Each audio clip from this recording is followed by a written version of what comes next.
Supreme court में चल रहा वक्फ अमेंडमेंट एक्ट 2025 का केस एक नए मोड़ पर पहुंच गया है और फाइनली वो दिन आ गया जिसका सबको इंतजार था। 5 मई 2025 का दिन, जब सुप्रीम कोर्ट में सीजेआई संजीव खन्ना की बेंच, जिसमें जस्टिस संजय कुमार और केवी विश्वनाथन मौजूद है, वक्फ अमेंडमेंट एक्ट 2025 के खिलाफ फाइल 5 मेन पिटिशंस की सुनवाई करेंगे। सिर्फ यही नहीं बल्कि इस केस में अब रिजॉइंडर्स रिप्लाईज भी फाइल हो चुके हैं। अब इस केस में सेंटर ने अपने रिप्लाई को फाइल करते हुए बहुत ही बड़े क्लेम्स किए थे। वहीं इन सारे क्लेम्स को फॉल्स डिक्लेयर करते हुए all India Muslim personal law board दिखी है, जिन्होंने सेंटर के काउंटर एफिडेविट का जवाब देते हुए एक दमदार रिजॉइंडर फाइल किया है। ये रिजॉइंडर मोहम्मद फजलुर रहीम के जरिए फाइल की गई है, जो इस लॉ बोर्ड के जनरल सेक्रेटरी है। All India Muslim personal law board का कहना है कि सरकार वक्फ बाय यूजर जैसे सेंचुरीज ओल्ड कॉन्सेप्ट को हटाकर वक्फ की लीगल स्टेटस को ही खत्म करना चाहती है। तो सीजेआई संजीव खन्ना के सामने इस हियरिंग में कौन सी नई बातें सामने आएगी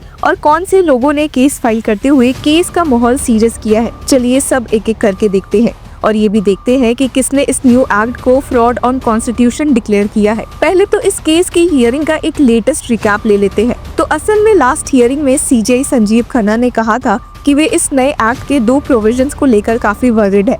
नॉन मुस्लिम मेंबर्स की appointment in Waqf boards and council और वक्फ बाय यूजर कंसेप्ट का रिमूवल। इन दोनों पे अभी पॉज लगाने का सजेशन खुद एसजी तुषार मेहता ने सेंटर की ओर से दिया था। सेंटर ने अश्योरेंस दिया है कि वे अभी कोई भी अपॉइंटमेंट नहीं करेंगे और किसी भी Waqf property including Waqf by user property को डी नोटिफाई नहीं करेंगे। अब यूनियन गवर्नमेंट ने अपने काउंटर एफिडेविट में कहा है कि जो वक्फ प्रॉपर्टीज 8 अप्रैल 2025 से पहले रजिस्टर हो जाएंगी, उन पे अमेंडमेंट का कोई असर नहीं पड़ेगा। सरकार ने क्लेम किया कि रजिस्ट्रेशन के लिए किसी डीड या डॉक्यूमेंट की जरूरत नहीं है, सिर्फ कुछ बेसिक इन्फॉर्मेशन देनी होती है as per section 3 subsection 1R। उनका कहना है कि वक्फ प्रॉपर्टीज के रजिस्ट्रेशन का कॉन्सेप्ट नया नहीं है, ये मुसलमान वक्फ एक्ट 1923 से चला आ रहा है, यानी कि 100 साल पुराना है। हालांकि all India Muslim personal law board ने कहा कि अमेंडमेंट के जरिए वक्फ बाय यूजर प्रॉपर्टीज को रिकॉग्नाइज करने का बेस ही हटा दिया गया है और अब उनकी लीगल पहचान सिर्फ तब होगी जब वो रजिस्टर्ड होंगे,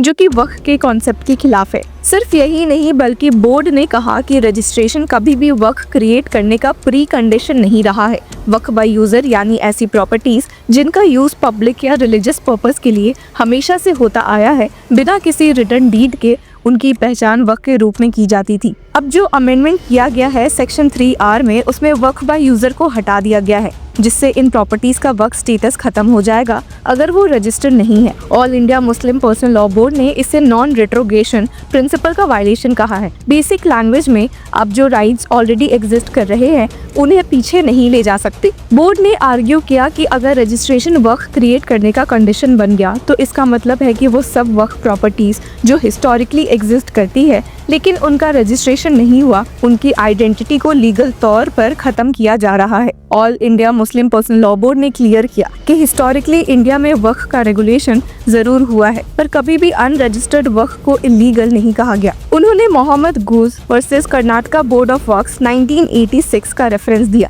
जिसमें कोर्ट ने ये भी कहा था कि रजिस्ट्रेशन मैंडेटरी नहीं है वक्फ के लिए। All India Muslim personal law board ने सरकार के एफिडेविट का भी एनालिसिस किया और कहा कि ये कॉन्ट्राडिक्टरी है। पहले लाइन में कहा गया कि वक्फ बाय यूजर की स्टैट्यूटरी प्रोटेक्शन हटाई जा रही है और दूसरी लाइन में कहा गया कि ऐसी कोई इंप्रेशन क्रिएट करना गलत। बोर्ड का कहना है कि रियल मिसचीफ तो ये है कि रजिस्ट्रेशन को प्रोटेक्शन का बेसिस बना दिया गया है, जो पहले कभी नहीं था। Section 36 of the 1995 act already registration की बात करता है, तो फिर सेक्शन 3R में वक्फ बाय यूजर को डिलीट करना जरूरी क्यों बना? यहाँ एक और इम्पोर्टेंट पॉइंट उठता है, अगर वक्फ बाय यूजर को डिलीट कर दिया गया और रजिस्ट्रेशन नहीं हुआ तो क्या ये प्रॉपर्टीज ऑटोमेटिकली गवर्नमेंट की हो जाएंगी? All India Muslim personal law board कहते हैं कि सेक्शन 36 सबसेक्शन 7A का इम्पैक्ट भी समझना जरूरी है। अगर गवर्नमेंट क्लेम करे कि कोई वक्फ प्रॉपर्टी उसकी है तो जब तक कलेक्टर की रिपोर्ट नहीं आती तब तक वो प्रॉपर्टी गवर्नमेंट की ही मानी जाएगी, चाहे वो हिस्टोरिकली वक्फ प्रॉपर्टी क्यों ना हो। ये ये एडमिनिस्ट्रेटिव पावर का मिसयूज हो सकता है, ऐसा all India Muslim personal law board warn करता है। उन्होंने ये भी क्लैरिफाई किया कि मुसलमान वक्फ एक्ट 1923 में कहीं नहीं लिखा था कि रजिस्ट्रेशन वक्फ क्रिएट करने के लिए जरूरी है। सिर्फ मुतावली ट्रस्टी पर ऑब्लिगेशन था कि वो वक्फ के पर्टिकुलर्स फर्निश करे। अगर ये काम नहीं होता तो पेनल्टी मुतावली पर लगती थी, प्रॉपर्टी पर नहीं। All India Muslim personal law board ने हाईलाइट किया कि वक्फ प्रॉपर्टीज के लिए हमेशा प्रोटेक्शन का अप्रोच लिया गया है। इवन अनरजिस्टर्ड प्रॉपर्टीज को भी वक्फ माना गया है क्योंकि उनका पर्पस क्लियर होता है। सरकार के क्लेम के खिलाफ all India Muslim personal law board ने ये भी कहा कि अगर कोई वक्फ डीड नहीं है तो भी वक्फ बाय यूजर के जरिए प्रॉपर्टी की लीगल स्टेटस बन जाती है। वक्फ बाय यूजर का मतलब ही होता है कि लोगों का uninterrupted consistent use for religious और पब्लिक पर्पस, जिससे आप वक्फ समझते हैं। इसलिए उनको रजिस्ट्रेशन का शिकार बनाना या उनकी लीगल आइडेंटिटी को डिनाई करना आर्टिकल 26 ऑफ द कॉन्स्टिट्यूशन के अगेंस्ट है, जो रिलीजियस डिनोमिनेशंस को अपने रिलीजियस इंस्टीट्यूशंस मेंटेन करने का राइट देता है। और अगर सरकार कहती है कि ये अमेंडमेंट सिर्फ प्रोस्पेक्टिवली अप्लाई होगा तो भी AIM PLB का कहना है कि इससे प्रॉब्लम सॉल्व नहीं होती। All India Muslim personal law board के रिजॉइंडर के एंड में कहा गया कि ये पूरा अमेंडमेंट इनॉक्यूस नहीं है जैसे सरकार कह रही है। ये एक डेलिब्रेट अटेम्प्ट है टू एलिमिनेट अनरजिस्टर्ड वक्फ properties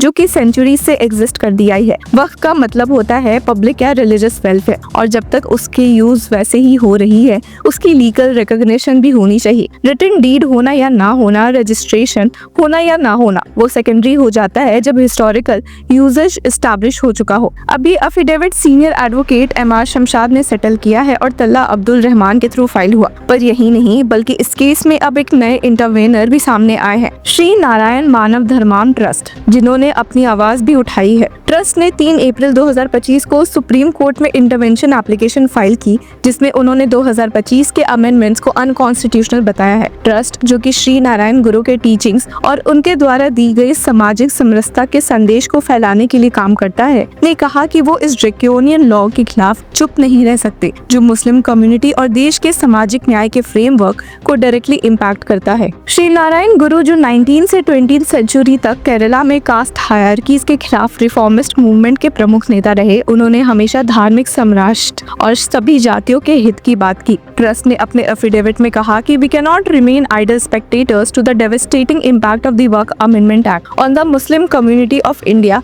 and to social justice in our country. तो अब सुप्रीम कोर्ट के सामने ये एक क्रूशियल कॉन्स्टिट्यूशनल क्वेश्चन है, रिलीजियस इंस्टीट्यूशंस और कम्युनिटीज के ट्रेडिशनल राइट्स का क्या होगा अगर उनके लीगल फाउंडेशन को बदला जा रहा है बिना उनके हिस्टोरिकल कंटेक्स्ट को समझे। और यही सब कुछ बातें CJI संजीव खन्ना के सामने आ चुकी है हियरिंग के ठीक पहले। तो हियरिंग में CJI संजीव खन्ना क्या ऑर्डर दे सकते हैं, कौन सा इंटरिम ऑर्डर अब फिर से पास हो सकता है, देखने के लिए और जानने के लिए keep following law Chakra. Hello law lovers and justice seekers, welcome to law Chakra. हम आपके लिए लेकर आए हैं कुछ बहुत ही exclusive. Introducing law Chakra prime membership, जो आपको देगा exclusive access like never before, यानी कि फुल इनसाइडर एक्सेस, वो भी बस घर बैठे। यही नहीं, प्राइम मेंबर को मिलेगा access to exclusive interview session with renowned जजेस, लीगल एक्सपर्ट्स एंड लॉयर्स, ऐसे इनसाइट्स जो आपको कहीं और नहीं मिले।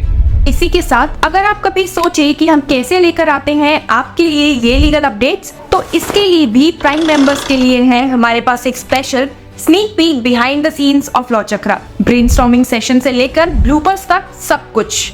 In short, more content, more update and more analysis. Political legal controversies हो या इन डेप्थ लीगल सेशंस, सब कुछ आपको मिलेगा एट वेरी मिनिमल प्राइस। बनिए लॉ चक्र की प्राइम मेंबर और अनलॉक कीजिए full potential of legal knowledge. अभी ज्वाइन कीजिए।